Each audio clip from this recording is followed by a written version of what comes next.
welcome back. Today I have Frank Giglio with us. Now, Frank is a chef, a graduate from the Institute of Integrative Nutrition, and he exudes a passion for natural-based living in all that he does, from his culinary pursuits to the simplest of day-to-day projects.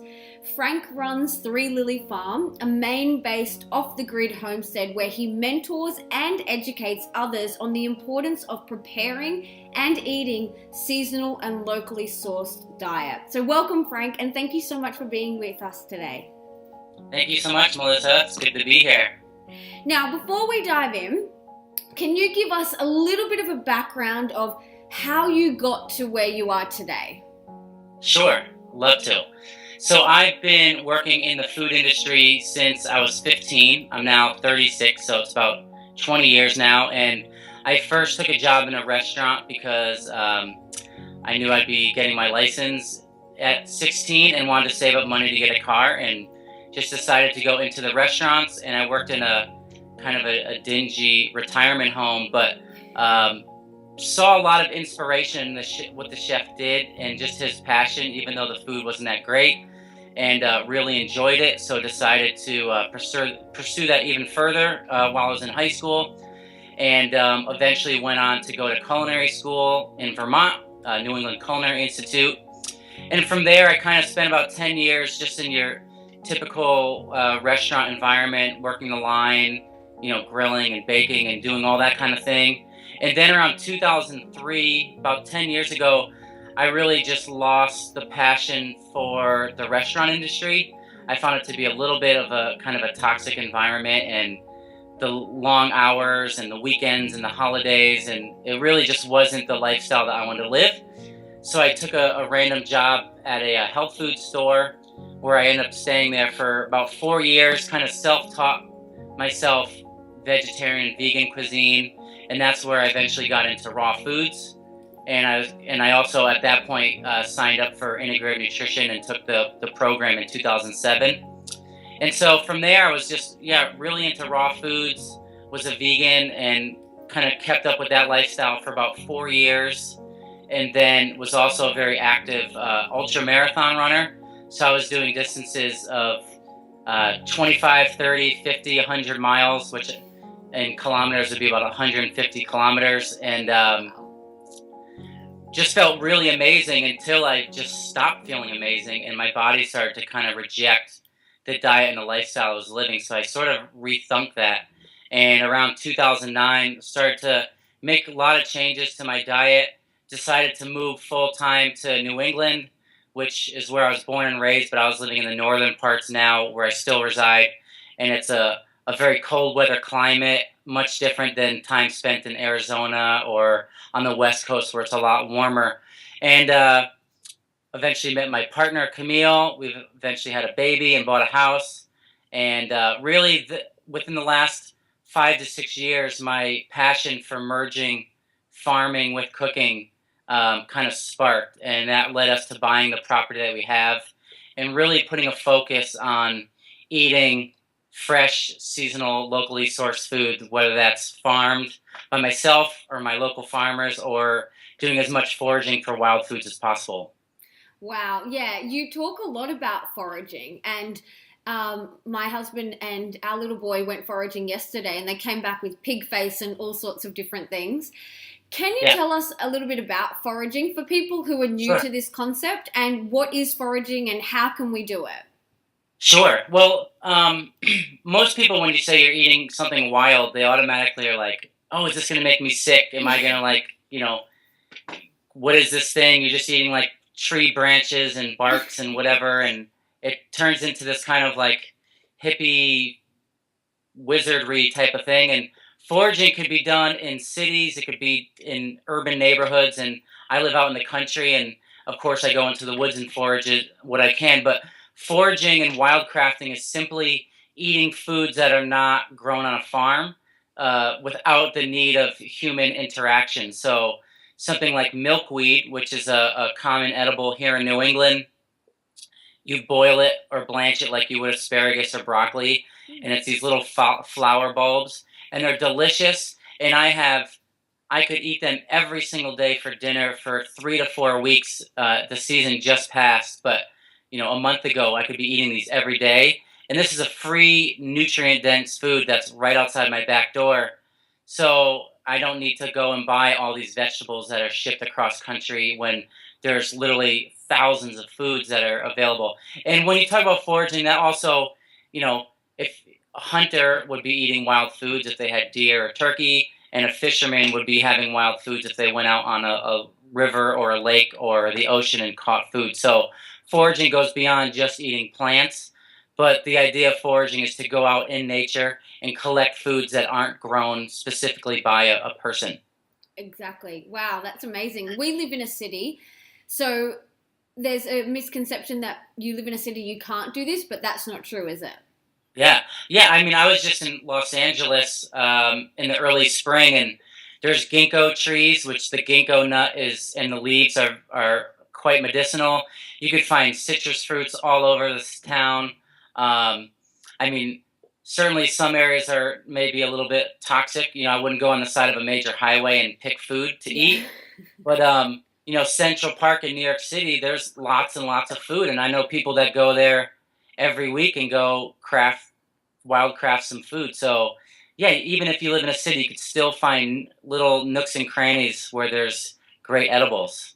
And how would you suggest someone starts, grabbing a book of the area and just getting out there? And is that how you would suggest someone get Yeah, involved? well, I think first and foremost, never go out into nature and just start picking things and eating them. You know, you might find a red berry that looks, hey, well, raspberries are red; those might be edible, and then next thing you know, you're sick or in a hospital.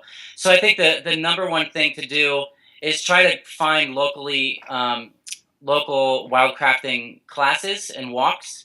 Oh, cool. So I don't know if it's where you are, but back here in the States, we have a website called meetup.com, Yeah. and you could find any subject. So you can go on there and find wild edible walks, or you just go to your health food store and maybe you put a flyer up saying looking for wild edible walks.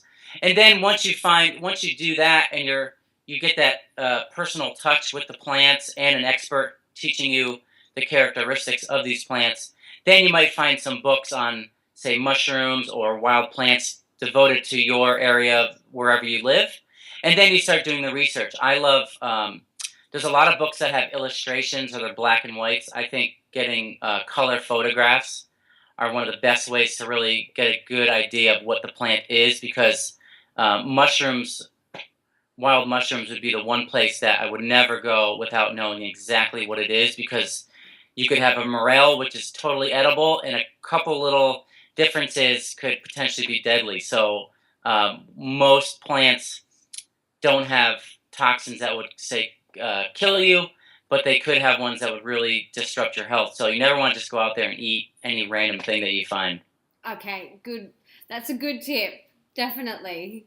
So, something that I get a lot of people asking me is like, what diet should I do? Should I be vegan? Should I be raw? Should I be paleo?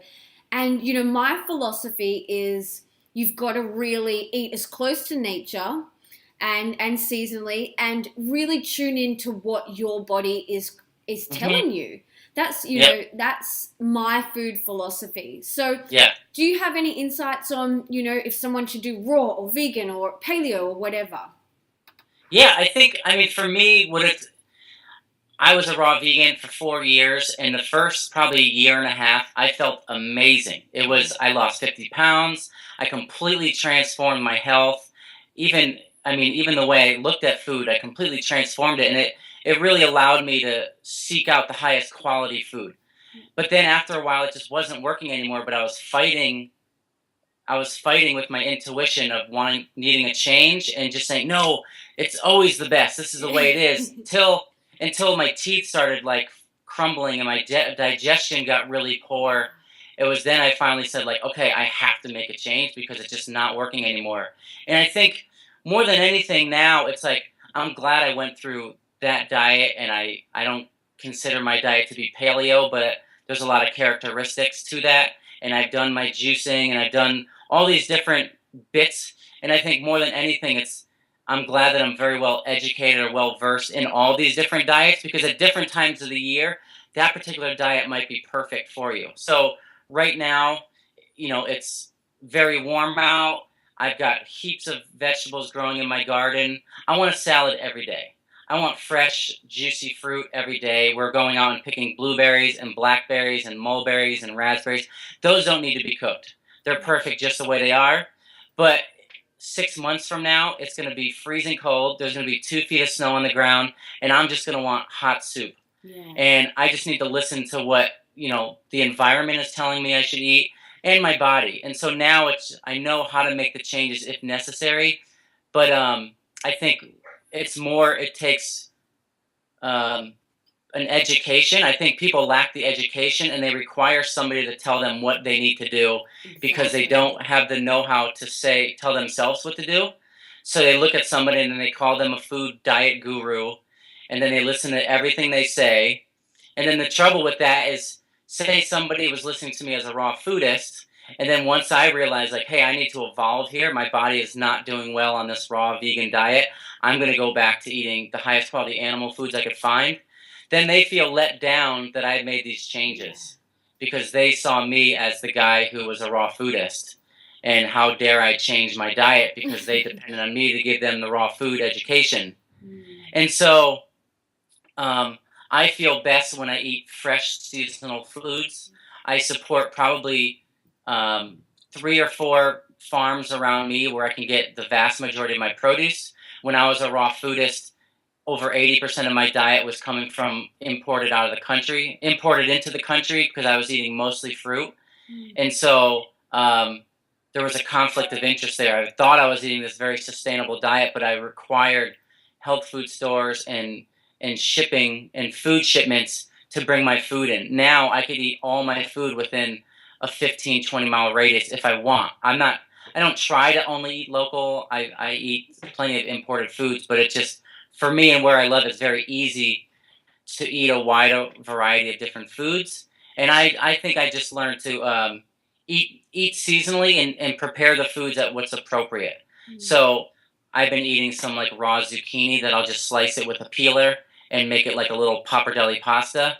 But in the winter, I don't want raw zucchini. I want like warm, satiating, grounding food.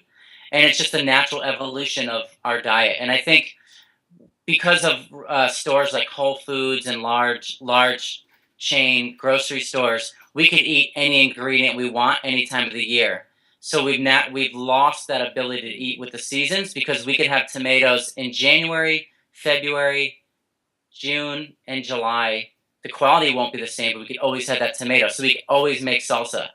So it hasn't become this seasonal thing where in the month of August and September, I eat tomatoes all the time until I'm basically sick of them. And then the tomato season's over, and then I move on to the next vegetable. And that's pretty much how I base my diet now, is I eat what's in season as much as I can, as much as I can get it.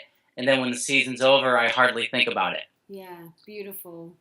I think a lot of people that I see, they kind of, as soon as they label themselves as a vegan or a raw foodist or a paleo, if they go to sway out of it, there's so much guilt that they have around it. And like everything, our diet and what we're choosing to eat is constantly evolving as we are evolving. And same with me. I was a vegetarian for 5 years. I was a vegan for a year. But then it got to a point where I was so sick that I had to, try something new like you. Yeah. And I started having high quality bone broths and fermented foods and wild caught fish and, grass fed and grass finished animal products. And I instantly started to feel so much better, and I had so much energy. Yeah. So like everything, people often say, what do you eat? And I am very reluctant to tell them exactly what I eat, because I don't want them to copy what I eat. I want them to tune into what feels good for them. Yeah. So any other tips that you could give if someone's in that space where they're confused and not really sure what to do? I think just really try to listen to what their body's calling for. And I know we say, like, eat intuitively, and some people are like, well, I just go to the store and I buy like ice cream and I sit down and eat a bucket of ice cream. If you think your body's craving ice cream, it's either one, you're eating emotionally because you're not getting fulfilled in other areas of your life, and you're using that ice cream as a way to fulfill some gap in your lifestyle, or maybe there's some nutrient in that ice cream that your body needs, and your body's just going for it. And you might not be making the best choice by doing the ice cream. You might be able to find it elsewhere. But I think just going to your farmer's market, if there's one locally, or going to the store and just trying to like just choose a wide variety of foods. Like they always say, when you go shopping, shop the perimeter of the store, like stay out of the aisles. And I think just you could go online and look up seasonality charts for where you live and see what's in season, and just say, oh, it's the middle of summer, I want to cook some squash. Or upgrading. I think more than anything, without taking away a bunch of foods, upgrade all the ingredients that you're using. So maybe you're using non-organic vegetable oil, which is potentially GMO crops. You upgrade to organic olive oil, or instead of the farm-raised salmon, you upgrade to the wild salmon, and um, just allow yourself to eat what comes naturally, and just tuning into the time of the year. I think I think there's great ideas within all these diets. The problem is, I think they ultimately, um, I mean, when you're selling a diet, whether that's raw food, veganism, paleo, you're ultimately selling something. So you have to make these justifications for foods that don't necessarily fit into that dietary program. But ultimately, someone selling a book on paleo wants more and more people to climb on board.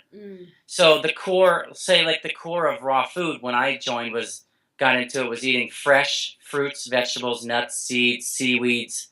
And then all of a sudden it became like I somehow justified eating dessert every day. Because as long as it was raw, it was healthy. And it's okay that you ate 2 cups of nuts in one sitting, as long as you didn't have any animal foods. Yeah. Or the paleo world, it's like one traditional food that our ancestors ate is wild rice. Or Native Americans would fast on maple syrup during those times of the year where the maple syrup was flowing. But those foods aren't considered paleo, but like a gluten-free chocolate brownie is totally paleo because it's made with almond flour and not white flour. Yeah. And our ancestors didn't eat chocolate brownies. No. Our ancestors ate like meat, fish, and fruits and vegetables when in season. So they open up this whole big thing where people are just justifying this diet so that they could eat gluten-free desserts, when that's not the core belief of the diet. And so I think there's great ideas and principles in all these dietary theories, but eventually they fizzle out, or they just become trends that do fizzle out because they're losing the real core identity of what that diet is. Yeah. I know personally a lot of people who justify eating chocolate brownies every day because they're gluten-free, sugar-free, dairy-free, nut-free, whatever. And they justify it. I'm like, but just because it's, it is healthier than a normal brownie doesn't mean you can eat it every day. Yeah. So I'm a massive supporter and believer in supporting your local farmers. And I love what you said, go down, get to your farmers. If they don't have, tomatoes, it means it's not in season, which, I love to encourage everybody to get to their local farms. And you can Google, farmers market in your area. Oh, yeah. And there'll be so many that come up. I mean, even in Sydney, where I live at the moment, they're everywhere, and there's more and more popping up everywhere, which is really great. In the city and out in the suburbs, it's amazing. So you talk a lot about wild harvesting as a way to rewild yourself. So can you tell us what it means to rewild yourself? Sure. Well, I do a lot of work with a good friend of mine, Daniel Vitalis, who he didn't create the phrase. It's been around for a while, but that's become kind of the core message of his work. He owns a company called Surthrival, and my wife actually works for that company.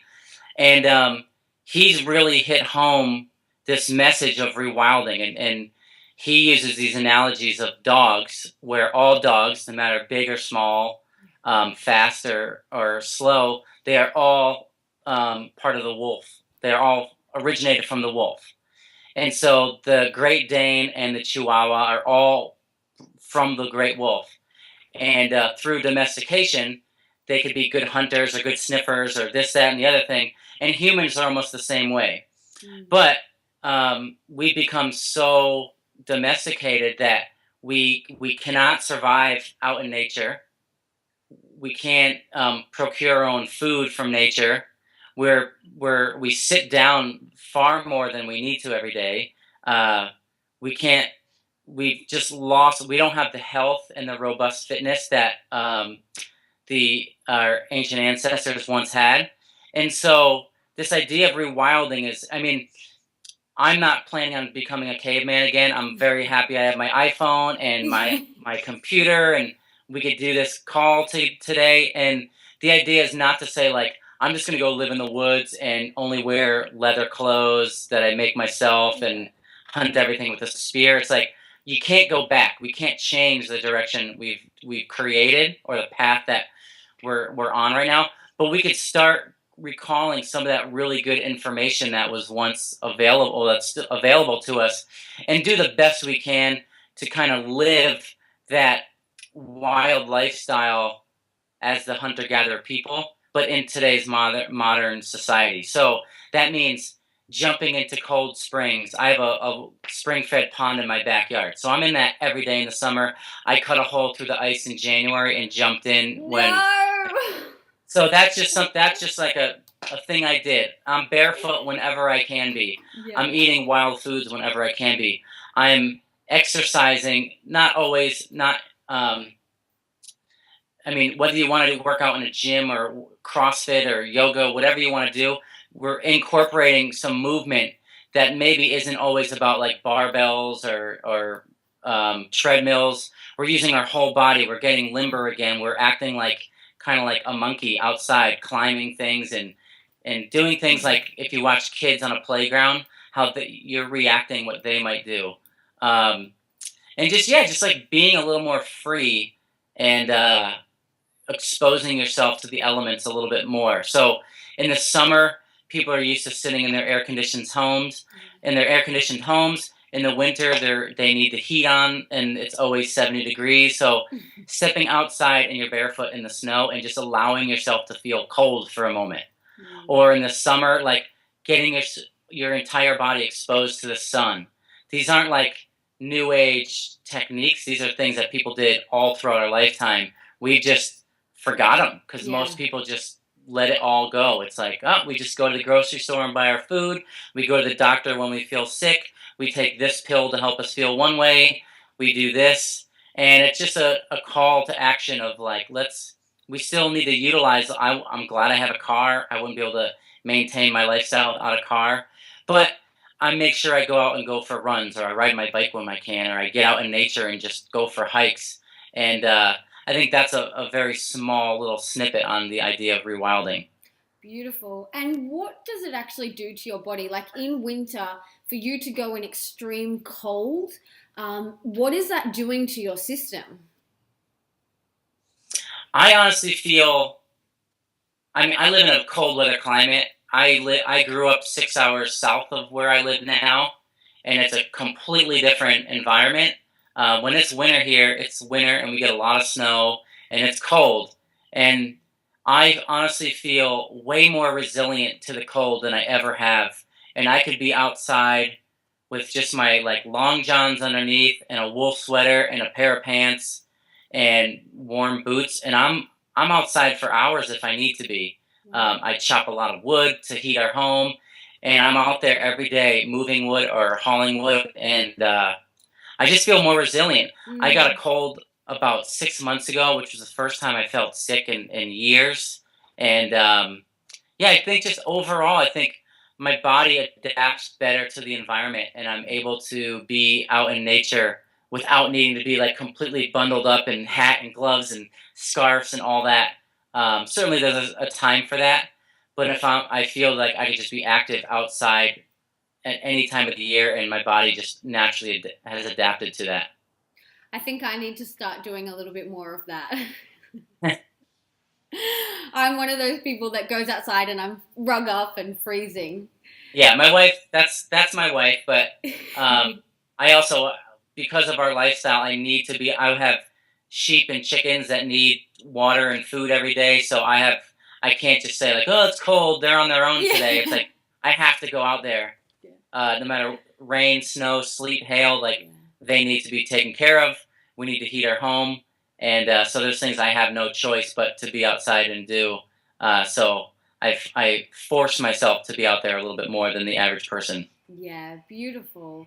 And do you miss living a city life?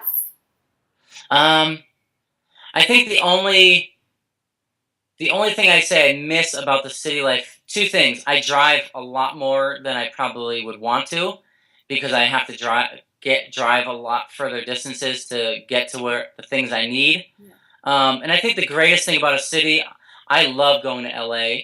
I try to get there as often as I can. Just give me a week or two there, and then I'm all set. Yeah. But I mean, I love the city because there's so much availability of anything you want. When I'm here, my resources are limited, um, just as far as stores or restaurants, or if I want to go out and have some fun, there's only a few options. So I go to LA and it's like, what style of food do you want to eat today? And this, you want to be in a really chill area of LA? Do you want to go where it's super busy? Do you want to be down? There's like so many nooks and crannies. I really like that, but I'm very content living in the country for the most part of the year. It's almost like you go get your fix and then you come back. Yeah, yeah, exactly. That's Yeah, the same as us. We have a property in the hinterlands in North Queensland, and it's so beautiful. It's just 30 acres and amazing. But we live in the city, and it's like we go there and we get our fix and we come back, yeah, and it's so beautiful. I yeah, feel like I need that. If I'm always in the city, it's too much for me. It's too yeah. stimulating. Yeah, and we're off grid, so the only thing connected to the outside is our phone line. So Wow. we get all of our power from the sun, and so when it's dark out. There's no outside lights. When there's no buzzing noises from equipment running our house, there's no telephone lines, or I'm sorry, there's no electrical lines attached to our house. So we naturally our house is just very kind of quiet, and when people come over, they need a couple days to adjust because I had a friend who's a touring musician on the road half of the year, city to city, and his first couple nights here, he couldn't get sleep because he was so used to like the lights coming in the windows, the buzzing of different things, car honking, people yelling, and all of a sudden there's like not a car goes by unless it's like one of our neighbors. Mm. And so it was a big adjustment for him. But ultimately, I think he felt like it's so rejuvenating and relaxing because there's no sensory overload. When you're in the city, it's like things hitting you all the time, and then you go out into the country, and it's like, oh, that's a bird chirping, Yeah. that's a frog in the pond, that's my dog barking, or that's it. Maybe you hear a tractor go up the road, but it's just very calming and relaxing. Yeah, I know when I go to the hinterland, I sleep so well. Oh yeah. You just get into that really deep, rejuvenating sleep. Hmm. And Yep. here in the city, it's like I sleep like not as deep. It's like up here. It's Yeah. not as rejuvenating. So, Yep. but for me personally, when I go there, it takes me 2 days to settle back in. I'm like, oh Yeah. my god, it's so quiet here. It's so Yeah. quiet. I bet you have amazing sleeps where you are. Yeah, other than the fact that our kid still sleeps in my bed, so I get kicked more than I want to, I sleep pretty good. Yeah. How old is your son? He turned 3 in end of April, so almost 3.5. Amazing. Now tell me, because I have lots of followers who have children, tell me how you have, got him to eat like this. I mean, it's very easy when you and your wife do it. But, are there any tips or tricks or advice that you could give to, us city living parents who want to inject more of this into our children's diet? Sure. It's interesting because when I worked at that health food store almost 10 years ago, that was my number one question I got is like, Mm. my kid's a picky eater. What do I feed them? And I have 7 nieces and nephews, but I don't feed them regularly. So it wasn't, I couldn't give anybody an answer because I don't know from personal experience. Um, my son was breastfed for 2.5 years. Wow. I think he started eating solid foods around a year or so. And right from the beginning, we fed him foods that we would eat. Mm. We didn't puree all his food. We didn't mash all his food. We gave him foods. I think when, just my opinion, I think when parents do that, when they mash all their food and everything's pureed, they don't actually teach kids how to chew food properly. Yeah. So when they do get that apple with the skin, the chances of them choking are greater because they never even learned how to actually eat that food. Mm. So my son's name is Wilder, and his first Beautiful. food was saguaro cactus fruit, Wow. which is a rare food that but we happen to be in Arizona and somebody made a smoothie out of this amazing fruit that's only available in the southwestern desert for maybe 2 weeks because every animal is going for this food.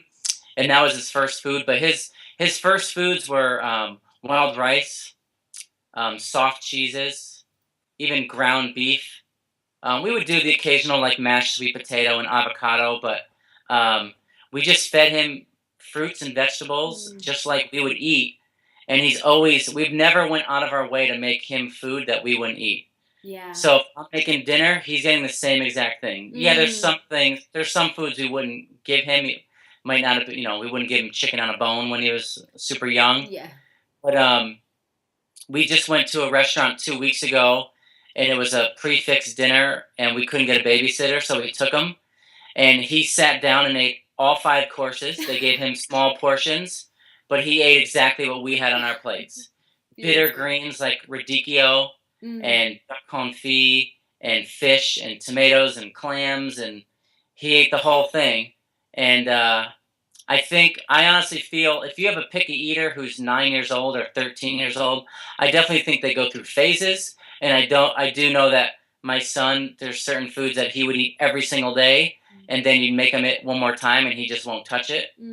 But he usually always comes back to it. But I honestly I feel like the mother's diet when the child's in the womb plays a huge role. Yeah. Because if the mom's not eating a large, I think there's certainly information's being passed along into the baby there.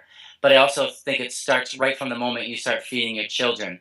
So if you're only feeding your kid bland cereals, oatmeal, and sweet potatoes, sweet, but it's kind of a bland food in a way.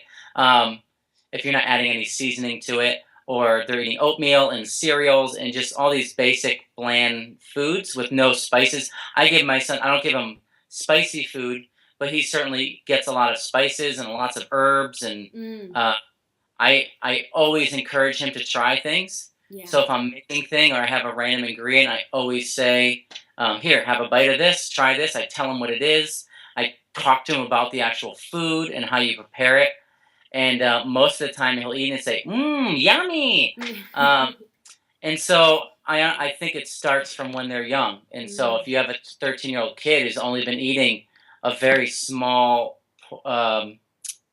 variety of food, chances of them opening up is going to be even harder. So I think right from the beginning, you have to just encourage them to eat, and not just like eat it or else you're not, you're getting punished. If Wilder doesn't want to eat a meal, he just doesn't eat a meal. He's not going to starve to death by skipping one meal. If he's not into the food, I'm not going out of my way to try 5 different things just to get him to eat a meal. Maybe he won't eat dinner with us, but 2 hours later he'll ask for something, and I'll make him something a little more satiating. So I encourage him to try everything at least once. If he doesn't like it, he doesn't have to eat it. But there's no force of you have to eat your vegetables, you have to eat this, you have to eat that, because that just ultimately I don't think that works that great anyways. So it's just positive reinforcement and encouragement to try new things, and it usually works. Yeah, exactly. I think it's very important to have your kids in the kitchen with you. I Yeah, personally didn't grow up with that experience, and I wished I had. Like, yeah, I look back and I think I would have loved to have been in the kitchen with my mum, but I had that with my nonna. So she's yeah, Italian, so I had that experience with her, but I didn't have it with my mum. So for us, we have Leo in the kitchen every time we're cooking, and he asks for things like chicken liver pate and yeah. cultured vegetables and bone broth and sauerkraut, and what did he ask for the other day? Wild boar. He's like, I want Right. wild. Yeah, it's like, okay, let's get it. Okay. So he's in the kitchen, and my husband talks to him about everything, what we're doing, and we're the same. We really want him to at least try everything once, and then he Yeah, can make his decision. You can't say, oh, I don't like that if you haven't even tried it. yeah, yeah, So, exactly. yeah, I think, it's very important to have them in the kitchen. It does slow down the process of cooking a little bit, but, Yeah, give yourself more time to prepare the food together. yep, yep, absolutely. And I think um, that's where it starts. It's a family. It's really, my son just asked for kitchen tools like Papa. So we just got a container, and he has a spatula and his little whisk, and we got those little plastic knives with the grooves in them. It's like a serrated plastic knife. And we'll give him a zucchini and let him cut it while I kind of go through it and get the dinner done. But he's always a part of it. He likes to cook his own egg, and he knows to like Papa turn on the stove, put oil in the pan, Cute. he cracks the egg into the pan. He knows like kind of when to flip it, and always says like salt and pepper. And yeah, we just I do a majority of the cooking at home, but it's always a family thing where everyone's participating, not just like show up at 5 when dinner's on the table, Yeah, and it's in exactly. front of them and eat it, and then go back to doing whatever you're doing. It's always a communal thing, and I think that's a huge part, a huge missing piece in our culture nowadays is like the idea of the idea of a family eating the same food is even a challenge now because this one's on gluten free, Yeah. this one's trying to be a vegan, this one just wants a meat on the plate. So all of a sudden you got four people in your family and everyone's eating something different. Yeah. So this idea of like a communal dinner is not even. It's like people are on their own thing, and then this one's sending text messages the whole time they're eating, and it's like can't even get 20 minutes of quality dinner time as a family. And I think that's really a big challenge in our society these days. It's such a sacred and beautiful time for you guys to all sit down and connect. It's one of my favorite times of the day. Hmm. And it's just us three, no distractions, and we just talk, and we talk about the Yeah. food and our day, and it's such a beautiful experience. Hmm. But looking back on my childhood, for me growing up, it was mum in the kitchen, quickly putting together whatever she could, and it was always beautiful things, like beautiful food, but it was always a rush, and it was Yeah. just mum. And every time, we'd say, oh, can we help? It was almost like, we've just got to get it done, because I had to get to dance practice. My brother had to get picked up from soccer. My sister had to do this. And there was Yeah. always so much going on. But, you know, I look back and I think that's something that we've really injected into our home life is we plan, give ourselves a lot of time to really plan and prepare and sit down and enjoy it together. And Yeah. we're all busy, but make the time for it. Yeah. Yeah. And Yeah. And that's. oh, sorry, you go. Go ahead. You go. Go. I was just going to say, at the end of our dinner, we pick up this book, the book that you partook in, and we let him pick something for the next day. So Awesome. last night he picked the tapioca almond pudding. Oh my Yeah. God, it was amazing. It was so good. So tell us a little bit about your contribution to this book. So I've been working with the Clean team for about 3 years, and it originally started the Clean program, which has a weekly blog on Wednesdays. I would get together with a photographer that's also a team member of the Clean program, and we would make a bunch of recipes. She would photograph them, and then every Wednesday they send it out to their newsletter list.